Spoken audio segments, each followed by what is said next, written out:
Get all of your NHL playoff action at Sports Interaction before the game starts, live and play, or if you just want to know how your favorite player will perform. Doing it right since 1997, Sports Interaction is Canada's sportsbook. With the most competitive odds, Sports Interaction makes it easy to deposit, play, and cash out. Join now and see all sports betting has to offer. Head to sportsinteraction.com/SDP. sportsinteraction.com/SDP. 19 plus, please play responsibly.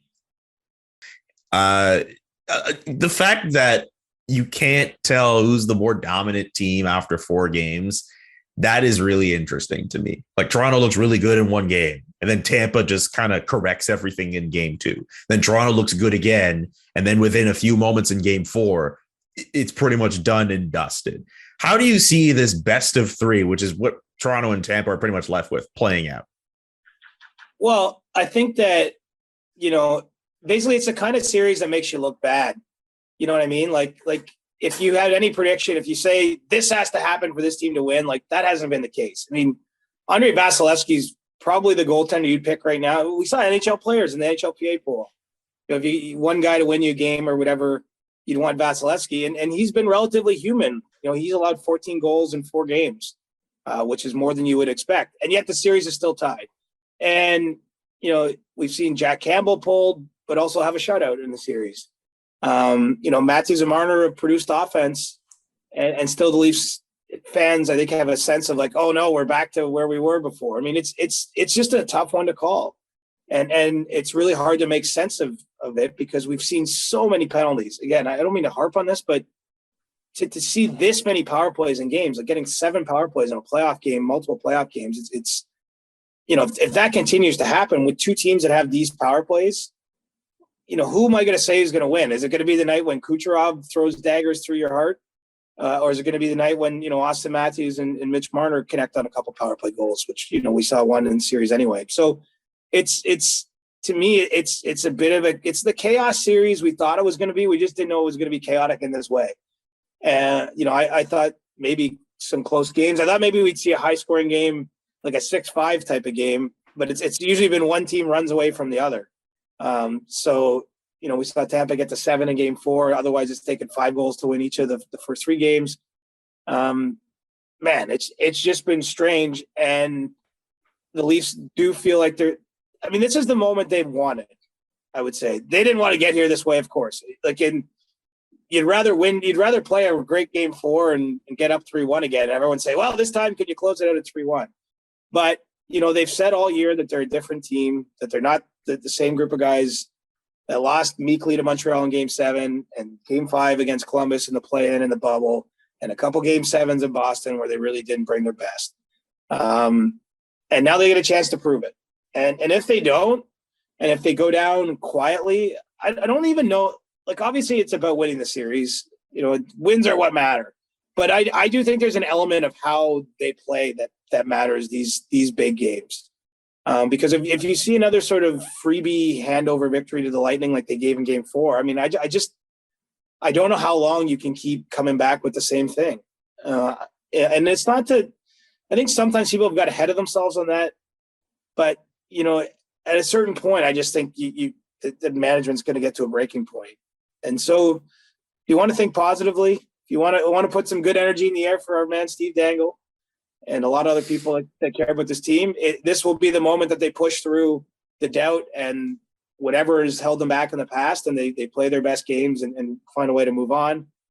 And if it goes the way it's gone before, if this is the same old movie again, my goodness, it's going to be a difficult locker cleanout day, a difficult week or 2 or 3 after the season to chart a way ahead, because I don't think you can just assume it'll be different next time. I mean, they objectively had a better year in every way you would measure that, whether it's things like specialty teams rankings or some of the individual performances or points or wins, regulation wins, like literally any way you would cut this, the Leafs had a better season than they had in the previous years. And if it ends up in the same result, I mean, let's be watching on Tuesday night, my friend, because It's as the Leafs turns takes its next episode in Game 5. Oh, I can't wait for that episode. As someone who is just in it to see people just go crazy, win or lose for Toronto, but also seeing how Tampa Bay, if they are able to somehow mount an effort to not only win this series, but win a three-peat, I am all the way intrigued for how this series goes down. I just think with the Leafs, I think you're right. Like they've had all these improvements from year after year after year. They just can't get rid of those demons, and we don't need to rehash demons all over again.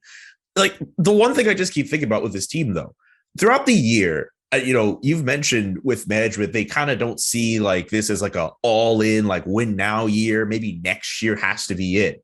But I have to imagine, and I think you're alluding to it a bit too, like the expectations have to change a little bit with how they view the roster, depending on how this series could go, if it doesn't go the way that it wants to. We're not trying to say it's over or anything like that. It's just 2-2. It's a crucial time. It's 2-2. Like they need to win Game 5 and 6, as far as I'm concerned.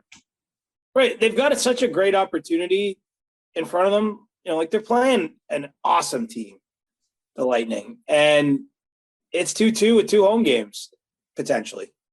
You got to win one of the next 2. But, yeah, I mean, there's so much they can erase, I guess, a lot of this conversation or push it to the background. I mean, look, Tampa faced these very questions, right? Tampa was a team for a lot of years that couldn't kind of get over the hump. I mean, they certainly went on longer playoff runs than we've seen Toronto do so far. But they were a really good team for a long time before they won those 2 cups. And, Washington is another team that were, winning President's trophies and losing in round 1 or round 2, for a long time until they did. And so I think that's where the Leafs management has been, is that they just look at these kind of examples, and there are many others across sports, not just in hockey, where you got to remain patient even as everyone loses their heads. But if they just go down meekly, I think that's kind of where I'm at. I don't know how you don't at least look at a change or two of some significance. Now, it's not to say they're going to do that. But it would be very difficult to roll back the same thing. I think if they lose another couple games in a 7-3 kind of manner, like they were down. They were out of that game after 8 minutes in Game 4. Like they were toast, and they just can't lose that way. I mean, they can. If they do, though, it'll be chaos. But the other side of this coin is there's 2 teams in a series that want to win, and I'm so impressed by the Lightning. I'll give you an example, Julian. Like I've been around playoffs a long time. So Game 4 yesterday, Sunday, John Cooper didn't even make his players come to the rink before the game. Like he gave them a total, you can just stay at home and show up for the game. And I don't think really most coaches wouldn't do that, partly just because it's the way it's always done, that you kind of have a morning skate or at least a morning meeting. It's about, staying focused and having a ritual, a routine, making sure everyone's mind's in the right place, showing them a little bit of video, maybe reinforce them with a certain message. And the Lightning are just like, you know what? It's Mother's Day. Just stay home if you want, or come to the rink if you want. I mean, what trust he has in his players, right? That they will do whatever they need to do on their own time. It's sort of like not babysitting, right? And they come out and deliver a first 10 or 15 minutes the way they did. And really wasn't any let up in the game. I know the Leafs scored 3 goals in the third period, but there was no doubt about who was winning that game from 8 minutes on in. And so that's a team that's figured out how to do it, and they had to figure it out. So now, if you want to cast that on Toronto, they have to figure out how to play with that same level of urgency and execution. I think that is the key. If you see them play awesome and lose, I think, again, fans will be disappointed, but I think you can get, okay, they're starting to get there. But they have to show it, because that Game 4 looked a little too familiar for anyone who's watched this core play some big games and have a prosperous opportunity and fumble it away. And my goodness, they fumbled another one in that game. Yeah, and one other thing too, for how the remainder of the series could go, Austin Matthews and Mitch Marner, they also need to be on. They haven't been off in the games where they've looked good. They've been able to produce, but if they end up being neutralized for the rest of this series, I think a lot more criticism is going to come the way of the Leafs. That can't happen. Not for them. You wouldn't think. Ross Colton scoring big goals though for the Lightning. And Ross the boss. David Kamp's got a few goals for the Leafs. Like I think those players just have to play well. Honestly, it's so easy And I'm sure people are writing this story today in Toronto, like John Tavares has to score 3 goals for the Leafs to win the series. It's like, okay, if John Tavares does score those 3 goals, their chances of winning the series are better. But I actually think it's a bit of a misnomer. I think the truth is they just have to find a way to keep the puck out of their own net. I mean, a team like the Leafs is going to score goals. I mean, they still scored 3 goals in Game 4 in garbage time, essentially. Like there's no doubt they can score. And as I said, they've made Vasilevsky look human, but they have to be committed. You know, when the Lightning get the forecheck going like they did in Game 4, like Toronto didn't know how to get out of its own end. They were swimming without a paddle, man. And so, you know, I think that they have to deliver a level of urgency and have good shift after good shift after good shift. And so that to me, honestly, is more important than who scores the goals. And you know, I know we can say, oh, this guy makes 11 million and this and this and that. Like lots of teams, you know, Pittsburgh Penguins have won playoff series where Sidney Crosby didn't have a crazy offensive series.